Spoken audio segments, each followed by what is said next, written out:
Bonjour. Alors un sujet qui m'a touchée et qui me touche encore, la grossophobie. Voilà. Alors, il existe dans notre société un calibrage du corps physique en fait. Moi j'ai l'habitude de dire que dans la vie, il y a des gazelles et des hippopotames, et c'est pas les gazelles les plus dangereuses. Moi, je me mets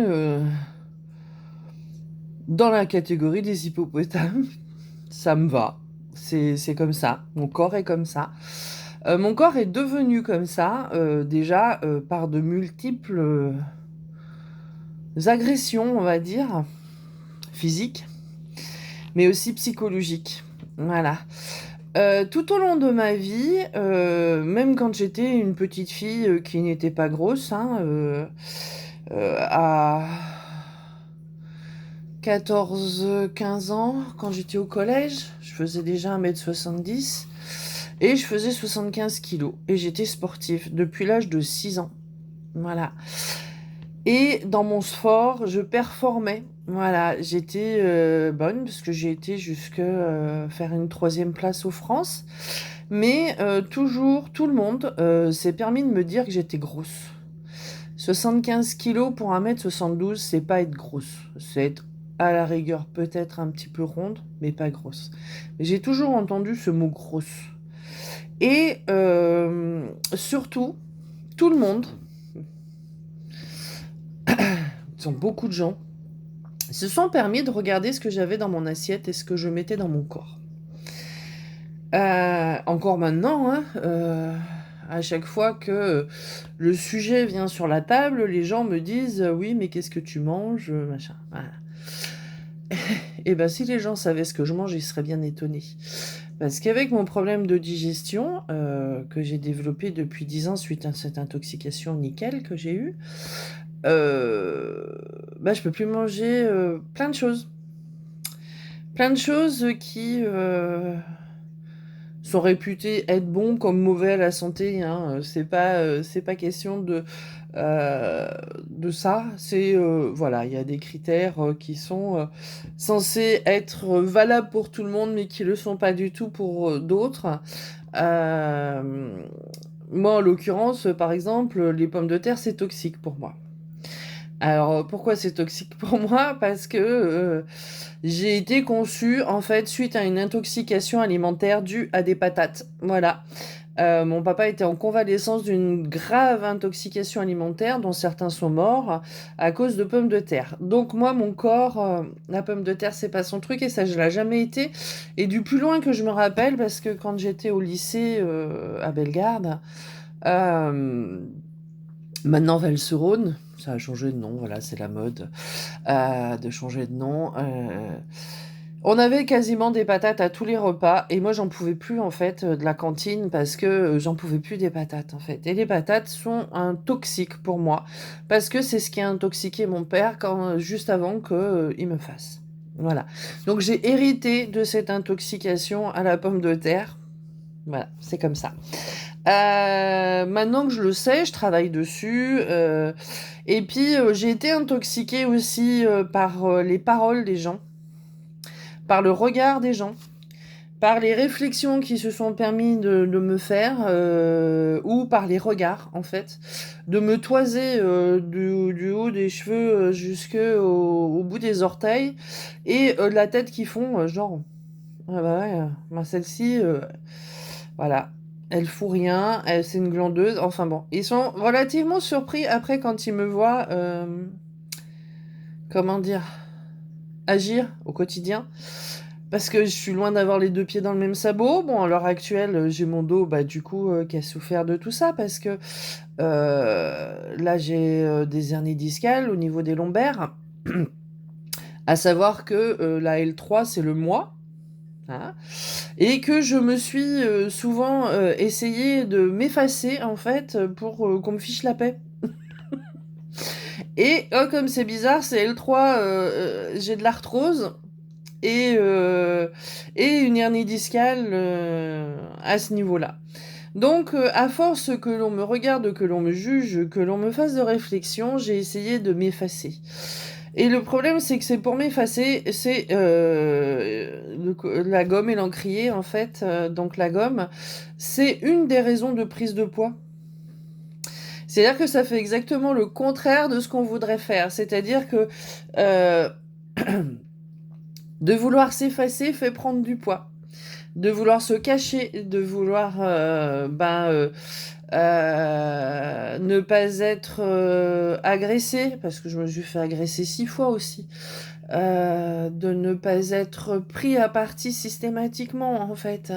Voilà, on essaye de se cacher, et une des façons de se cacher, c'est de se mettre un gros molleton, en fait, à l'intérieur.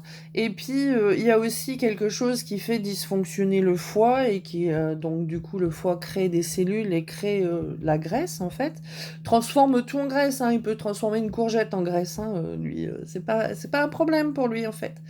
Enfin, c'est un problème pour moi, mais c'est pas un problème pour lui. C'est le manque qui crée ça. Le manque. Et ce manque de reconnaissance, d'amour,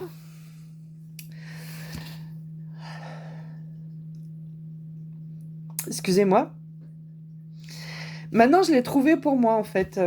Mais ça a été dur, très dur. Très dur d'être constamment jugé, d'être constamment rejeté, en fait, par rapport à ce physique. Dans l'amitié, non. Parce que les gens en amitié sont corrects. Enfin, les gens que je fréquente sont corrects. Les gens qui vont me juger de toute façon, ou considérer que y a quelque chose qui va pas chez moi, juste parce que je suis en surpoids, ou alors j'ai souvent changé de médecin généraliste, ou de voilà, quand systématiquement les diagnostics étaient dus à mon poids. Quand j'ai été intoxiquée au nickel à cause des essures, les petits ressorts que j'avais dans les trompes, l'allergologue que j'ai été voir, alors que ça faisait que 3 mois que je les avais dans le corps, et donc on aurait très bien pu les retirer tout de suite. Euh, Lui a diagnostiqué mon intolérance aux produits laitiers. Déjà, il m'a traité de folle parce qu'il a considéré que l'intolérance aux produits laitiers ne pouvait pas arriver à l'âge adulte. Soit on était intolérant aux produits laitiers dès la naissance, soit on l'était pas. Voilà. Pour un allergologue, je trouve cela très intéressant comme analyse.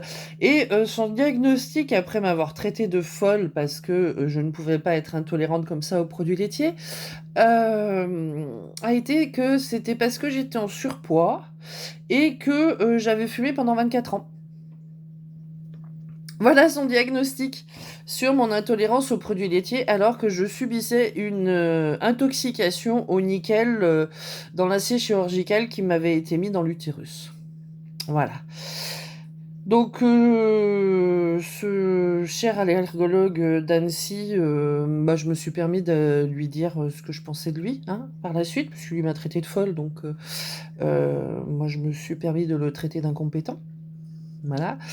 Mais quoi qu'il en soit, mon corps a subi de multiples agressions énergétiques, physiques, et je me suis protégée. Alors, je travaille dessus depuis des années, hein, alors, par contre, pas de régime, hein, parce que déjà que je peux pas manger grand-chose, mais si j'allais voir un nutritionniste au jour d'aujourd'hui, en fait, il me ferait rajouter plein de choses dans mon alimentation. Il me dirait, non, mais ça, faut en manger, ça, faut en manger un petit peu aussi, ça, faut en manger. Mais non, si j'en mange, je meurs, hein. Si j'en mange, je pars en gastro pendant 3 heures à me vider, des fois à perdre connaissance. Une des dernières que j'ai fait, je l'ai faite à la piscine suite à un cours d'aquabike. J'ai dû me coucher dans les toilettes pour pas tomber, en fait, et m'assommer. Heureusement, j'avais ma serviette, je l'ai mise par terre avant de m'allonger par terre pour pas perdre connaissance, parce qu'il y avait un malaise vagal qui se présentait. J'en ai refait une ou deux depuis, voilà, certaines violentes, d'autres non. Et pourtant, en mangeant des choses dites bonnes à la santé et qui ne font pas grossir. Donc, c'est...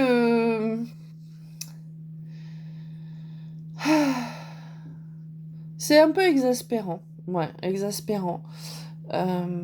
Parce que même dans le monde de l'énergétique dans lequel je suis, il y a toujours de bonnes âmes qui sont là. Ah, mais si tu veux, je peux t'aider à aller mieux.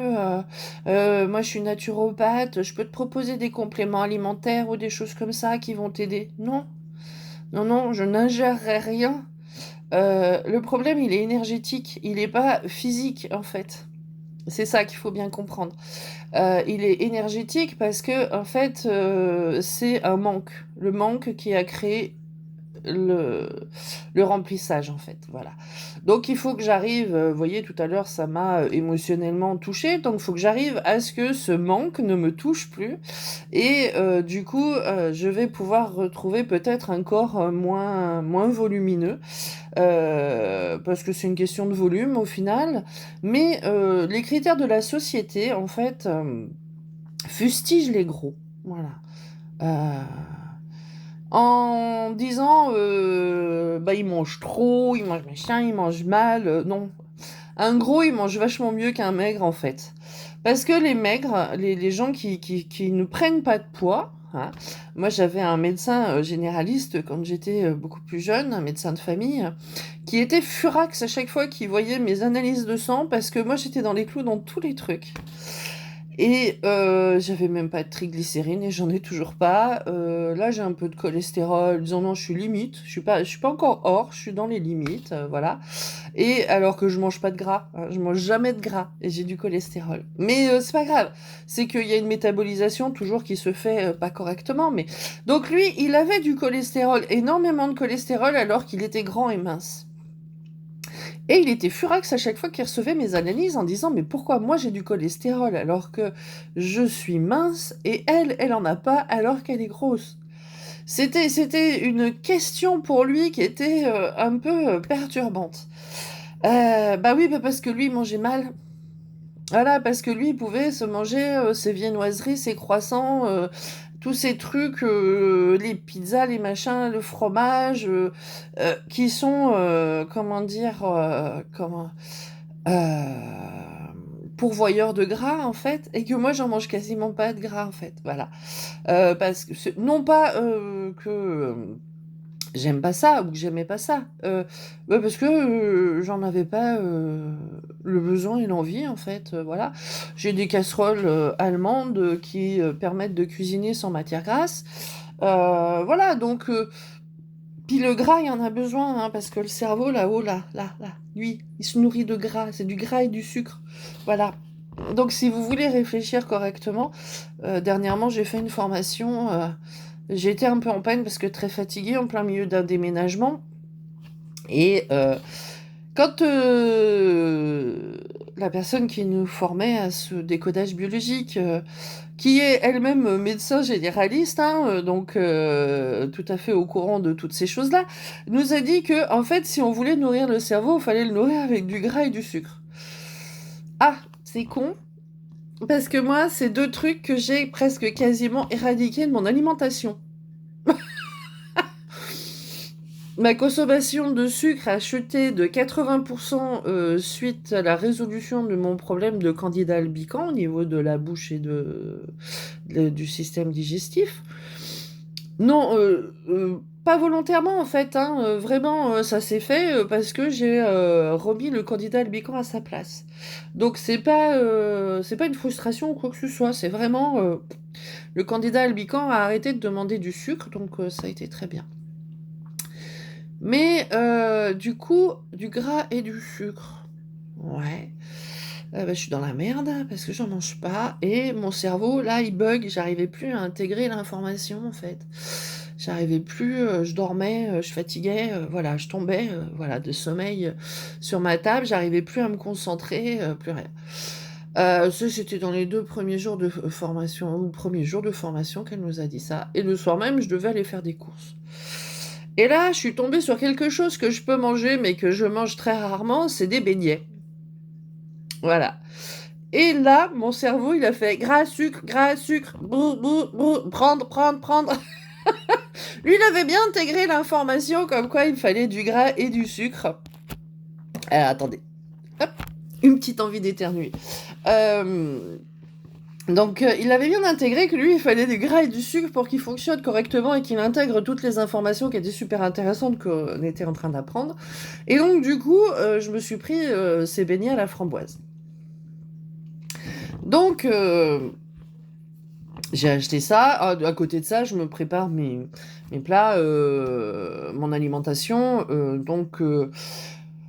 Cette semaine-là, comme d'habitude, j'ai principalement mangé courgettes, carottes, oignons et volailles. Voilà. C'est ce qui passe le plus facilement et quand je suis en déplacement, je rajoute un petit peu de riz dans ma préparation, donc ça me permet de tenir toute ma journée tranquille.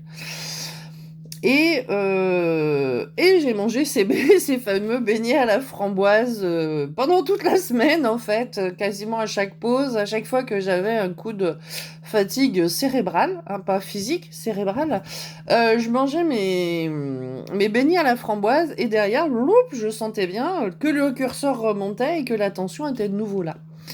Et pendant que j'étais en train de manger mes beignets à la framboise, quelqu'un qui connaît tous mes problèmes de santé, voilà, qui m'a conseillé même de faire cette formation, m'a dit: «Tu manges ça, toi?» Bah, je l'ai un peu mal pris. Je lui ai pas dit, hein, parce que bon, voilà, ça sert à rien de rentrer dans la polémique, mais je l'ai mal pris. Ouais, parce que si je vous faisais la liste de tout ce que je peux plus manger, que les gens se permettent de faire des réflexions sur ce que je peux encore manger et surtout ce dont j'avais besoin cette semaine-là pour pouvoir intégrer l'information de ces cours, de cette formation, bah, j'ai trouvé la réflexion fort malvenue. Voilà. En plus, elle est thérapeute aussi. Voilà. Donc, voilà, c'est avant de juger ce que quelqu'un est en train de manger, demandez-vous pourquoi et peut-être il a une bonne raison de le faire. En fait, les beignets, sont, à la framboise ou à autres, pommes ou chocolat, sont considérés comme des aliments, mauvais à la santé. Alors que là, à ce moment-là, je l'ai pris consciemment, en pleine conscience, pour une raison particulière dont j'avais extrêmement besoin cette semaine-là. Et bah, cette formation, je l'ai faite, il y a 2 mois et j'en ai pas remangé depuis et j'en ressens pas le besoin ni la nécessité.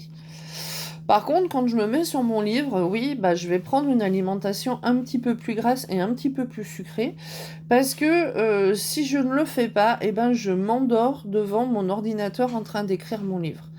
Parce que ça me demande énormément de réflexion d'écrire le livre, de suivre mon idée, d'être cohérente dans ce que je suis en train d'écrire. Quand on a par exemple le précédent là qui est chez les éditeurs à 450 pages, on doit en permanence se faire: est-ce que j'en ai parlé, est-ce que j'en ai pas parlé, est-ce que c'est cohérent, pas cohérent, est-ce que les gens vont comprendre, est-ce que c'est utile comme information, est-ce que c'est pas utile, est-ce que on est dans une cogitation et une suractivité au niveau du cerveau qui nécessite ce gras et ce sucre. Donc, les jours où je me mets devant le livre, eh ben, je modifie mon régime alimentaire pour pouvoir être très attentive à ce que je suis en train de faire. Les autres jours, un petit peu moins.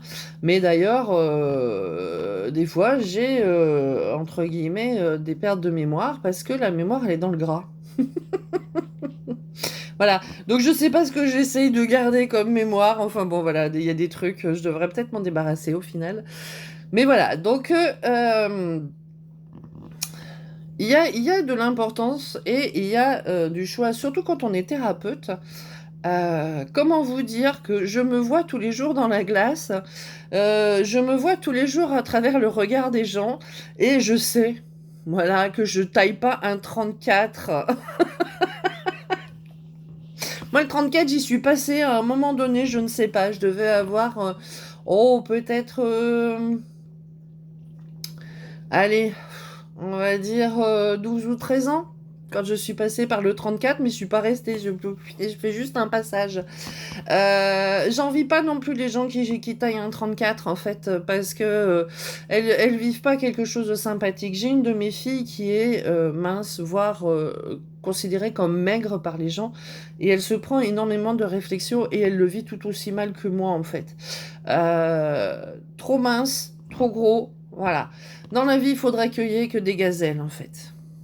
Alors imaginez un monde animal, hein, où il y aurait que des gazelles. Plus aucun autre animal. Parce que la norme, c'est la gazelle. On va demander à la vache d'être maigre comme une gazelle. On va demander à l'hippopotame d'être maigre comme une gazelle. On va demander à l'éléphant d'être maigre comme une gazelle. On va demander à la baleine d'être maigre comme une gazelle. S'il n'y avait que des gazelles, est-ce que vous prendriez autant de plaisir à les voir? Je pense pas. Si le monde était fait que de gazelles, ou d'animaux uniformisés, en fait, au niveau du gabarit, au niveau du poids, au niveau de tout ça. Un hérisson, c'est tout rond un hérisson. Est-ce qu'on lui reproche d'être rond un hérisson? Non, les gens sont super contents quand ils en voient un. La baleine, ça fait partie des animaux où on est capable de traverser la planète pour aller les voir. Et pourtant, c'est le plus volumineux des animaux. Et une des insultes, c'est de se faire traiter de baleine. Ben moi, c'est pas une insulte. Moi, c'est un compliment de me faire traiter de baleine parce que j'adore les baleines. Et je préfère être largement une baleine qu'une gazelle. Parce que la gazelle, est-ce qu'elle est aimée pour elle-même? La baleine, on va chercher plus loin ce qu'elle est, ce qu'elle fait. On va écouter son chant. Voilà, il existe des cassettes, des vidéos, des CD de musique avec le chant des baleines. Est-ce que vous avez déjà eu des cassettes, des CD et des musiques avec le chant des gazelles? Voilà. Donc il y a un moment donné où il faut... apparemment, il ne faut pas dire il faut. Il faudrait, il serait bien, il serait peut-être préférable, soyons socialement, et voilà, utilisons les bons mots, parce que quand il faut... Alors il faut, le mot est complètement... voilà, aussi... faut pas le lire. Faut pas le lire. Ah, pardon. Est-ce que dans faut pas le lire, il n'y a pas le mot faux? Pardon. C'était une petite parenthèse.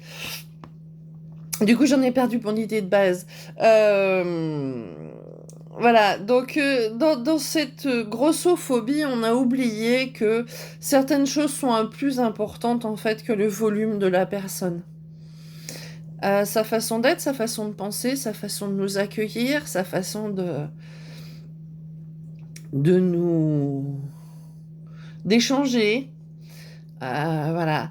Hier, un monsieur au magasin, j'ai dit, on a parlé des hormones du bonheur et tout ça. Je dis, voilà, de faire de la cohérence cardiaque et puis aussi de faire des câlins. Parce que les câlins amènent ces hormones du bonheur. Et sa femme, c'est vrai que c'était un monsieur assez costaud, pas gros, costaud. Voilà. Bien. Et il dit oui, mais si je lui fais un câlin, que je la serre très fort, je vais la casser. C'est vrai que sa femme, c'est une petite brindille, mais toute choupette. Et, et le monsieur, à la fin de la conversation, je lui ai proposé un câlin, puis je lui ai dit, pour y aller, là, vous pouvez serrer aussi fort que vous voulez, vous casserez rien. Et voilà. Et ça leur a fait du bien, à l'un comme à l'autre, de recevoir ce câlin, en fait, et d'échanger avec quelqu'un avec qui on a eu une très belle conversation avec ces deux personnes-là. J'adore ce genre de rencontres, même si en ce moment je suis loin de gagner ma vie. Ce genre de rencontre me fait du bien et j'espère que ça leur fait du bien à eux aussi, parce que c'est plus pour ça que je fais ce métier-là maintenant que pour vendre. C'est peut-être pour ça d'ailleurs que je vends moins. Mais voilà, les rencontres sont passées plus importantes que le reste. J'aimerais pouvoir ne faire plus que thérapeute. Bon, mon souci de santé à l'heure actuelle m'a demandé de prendre du repos, de prendre soin de moi, et du coup a fait basculer l'énergie sur quelque chose qui ne me convient pas, que je suis en train de rectifier, mais voilà, ça va prendre un petit peu de temps. C'est en train de se faire, en fait. Euh, mais j'ai toujours cette problématique quand je croise et je rencontre des gens avec qui il y a possibilité d'aller plus loin, d'être rejeté à cause de mon corps. Voilà. D'être accepté, d'être aimé par rapport à ce que je suis à l'intérieur de moi, de ce que j'offre, de ce que je partage, et d'être rejeté par rapport à mon corps. Et l'âge avançant, euh, bon, c'est peut-être une idée reçue aussi que j'aurai de plus en plus de mal. Les tissus sont moins fermes, hein, mais ça aussi, je sais que le collagène, on peut travailler dessus, on peut travailler sur la tension des tissus et que le vieillissement n'est qu'un effet d'optique. Et qu'une façon de penser, en fait, et qu'on peut tout à fait aussi travailler dessus autrement que chirurgicalement parlant. Euh, c'est très frustrant. Donc, ça crée de nouveau un manque. Donc, c'est le chat qui se bouffe la queue, en fait. Voilà, parce que ça crée un manque qui crée du volume, parce que le foie, lui, va compenser ce manque par l'absorption disons, par la transformation des choses sur un mauvais plan, en fait. Voilà. Donc, moi, je rêve d'une société où les gens verront autre chose que l'apparence physique, en fait. Voilà. C'est ce que j'ai vécu avec Patrice pendant 10 ans, de ne pas être jugée sur mon apparence physique. Mais du coup, il y a d'autres choses qu'on...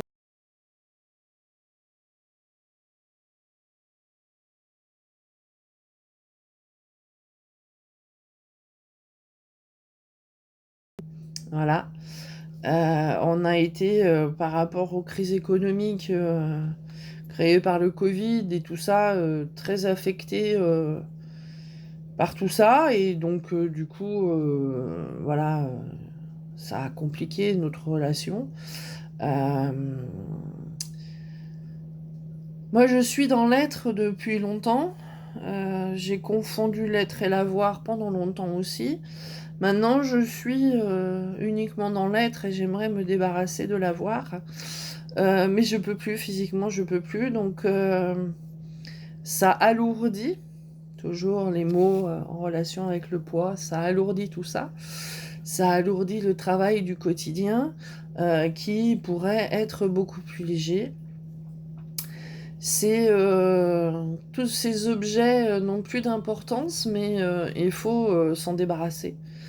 Et au fur et à mesure que je me débarrasserai de ces objets qui étaient sur une projection, une attente et un projet professionnel, euh, remplissait justement un manque, remplissait quelque chose que je n'ai pas su trouver non plus dans ce mariage. Maintenant, je l'ai trouvé, mais pour autant, j'ai tout ça à dégager de ma vie, en fait, et j'en suis dans l'incapacité physique. C'est ça qui est paradoxal, en fait. Et c'est un peu comme mon surpoids. Il a été cumulé au long des années et maintenant que je connais toutes les clés et tout ça, mon physique est en peine de pouvoir s'en débarrasser.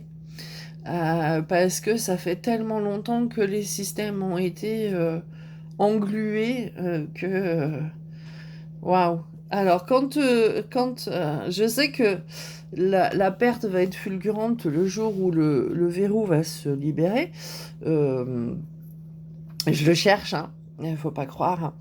Euh, non pas que je m'accepte pas, mais franchement, je pense que je serais moins fatiguée et que j'aurais un petit peu plus de dynamisme si j'avais pas tout ce poids à trimballer avec moi. Imaginez que vous ayez chaque jour un sac à dos de 50 kilos à vous traîner sur les épaules et qu'on vous dise non mais tu sais dans l'état où tu es c'est mieux de prendre les escaliers que de prendre l'ascenseur. Je vous mets un sac à dos de 50 kilos sur le dos et puis je vous demande de monter les escaliers. On les monte ensemble. Je pense que j'arriverai avant vous. Voilà. Si je veux rajouter 50 kilos en trop. Parce que moi, je les trimballe tous les jours. Et j'ai un peu l'habitude de me les trimballer. Donc, je suis plus performante que vous avec ce poids-là, en fait. Vous, si je vous les mets d'un seul coup, vous allez faire...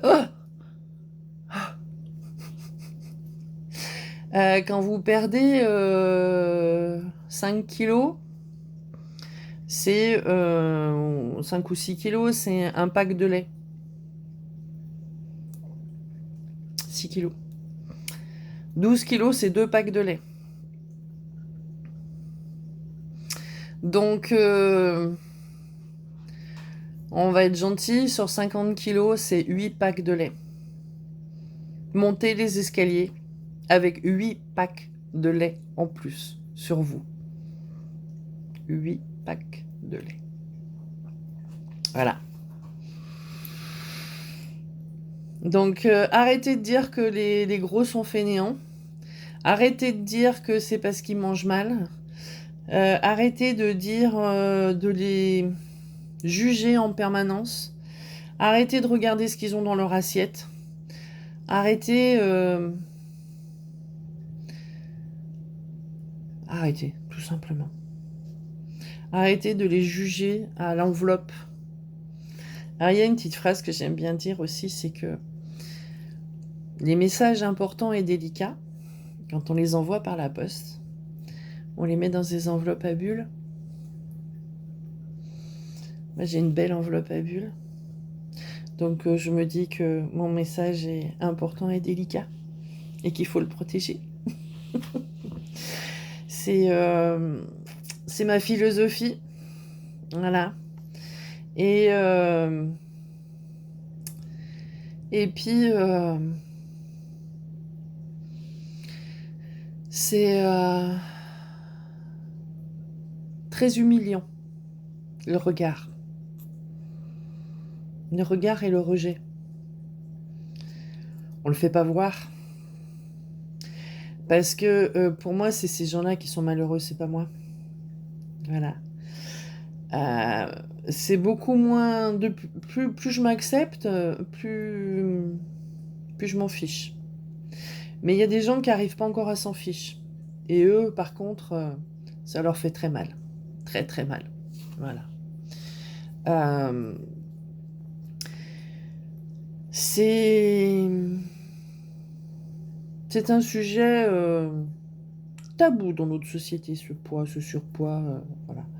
Des gens minces peuvent avoir des complexes, des gens gros, des gens grands, des gens petits. On a créé une société de complexes sur tout, en fait. Voilà.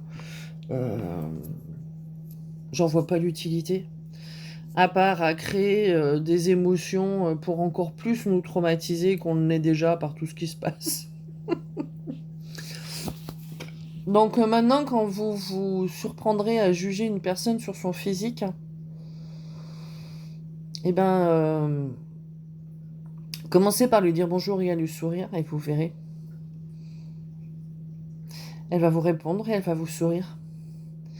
Parce qu'un sourire engendre toujours un sourire. Donc le jugement et la méchanceté engendreront le jugement et la méchanceté. Moi, en ce moment, j'adore parce que c'est souvent que j'ai des compliments par rapport à ma coiffure. Et les gens me font « Oh là là, j'aime trop vos cheveux, c'est trop bien et tout ça. » Et ben ça me fait un bien fou. Et l'autre jour, j'étais devant mon magasin comme ça. Et puis il y a un monsieur qui est passé et puis qui me dit Vous êtes belle. Et ben je lui dis merci, c'est gentil. Et après, il dit à son ami il me dit quand les gens sont beaux, il faut leur dire. Et j'ai trouvé ça extraordinaire. Parce que c'est ça. Moi, j'ai fait ça l'autre jour avec une petite caissière au supermarché où je vais faire mes courses. Elle avait mais des taches de rousseur, mais d'une beauté extraordinaire. Et quand je les ai regardées et que je me suis fait cette réflexion-là, bah, vu que je suis empathique, très empathique, et que je capte les émotions des gens, j'ai vu qu'elle, elle les aimait pas, puis qu'elle se sentait mal avec ces taches de rousseur. Alors du coup, je lui ai dit, vous êtes très mignonne, vous êtes très belle avec vos taches de rousseur. Et elle me fait, oh merci, elle me dit, parce que moi je les aime pas. Je dis, je sais, c'est pour ça que je vous le dis, en fait. Parce que elle a dû avoir tellement de réflexions par rapport à ces taches de rousseur. Moi, j'en avais quand j'étais petite, hein, donc je sais aussi les réflexions qu'on nous fait. Ah là là, t'as bronzé à travers une passoire, t'as des mouches qui t'ont chié sur la gueule, enfin bon, des trucs immondes en fait. Mais c'est tellement beau les petites taches de rousseur, j'adore ça. Alors elle avait vraiment des taches de rousseur plus marquées que la moyenne. Et moi j'aurais tellement aimé avoir ça en fait. Voilà, c'est tellement beau. Je trouve ça j'ai trouvé ça extraordinaire et donc je lui ai dit, voilà. Et elle m'a souri quand je lui ai dit, bah oui, c'est pour ça que je vous le dis parce que j'ai senti que, voilà, vous ne les aimiez pas, mais vous êtes belle. Et elle était belle. Et oui, elle était très belle, cette jeune fille. Et, euh, et elle en a des complexes à cause du regard et de la méchanceté des autres. Parce que si les gens qui la trouvent belle lui disaient qu'elle est belle, eh ben, elle entendrait peut-être ça plus souvent que les gens qui lui ont fait des réflexions désagréables par rapport à cette particularité qu'elle a. Donc, quand vous trouvez quelqu'un de beau, dites-lui. Euh, et quand vous trouvez quelqu'un qui n'est pas à votre goût, eh ben, regardez simplement ailleurs et ne lui dites pas. Parce que si vous lui dites, vous n'êtes pas moche à l'extérieur, vous êtes moche à l'intérieur, en fait. Voilà.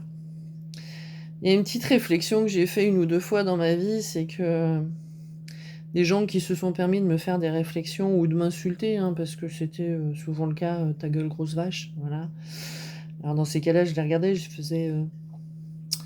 par contre, sur le sujet sur lequel on était en train de discuter, vous n'avez plus d'arguments, donc j'ai gagné, merci. Parce que quand les gens en arrivent sur les insultes physiques, c'est qu'ils n'ont plus d'arguments, en fait, pour défendre leur propre point de vue.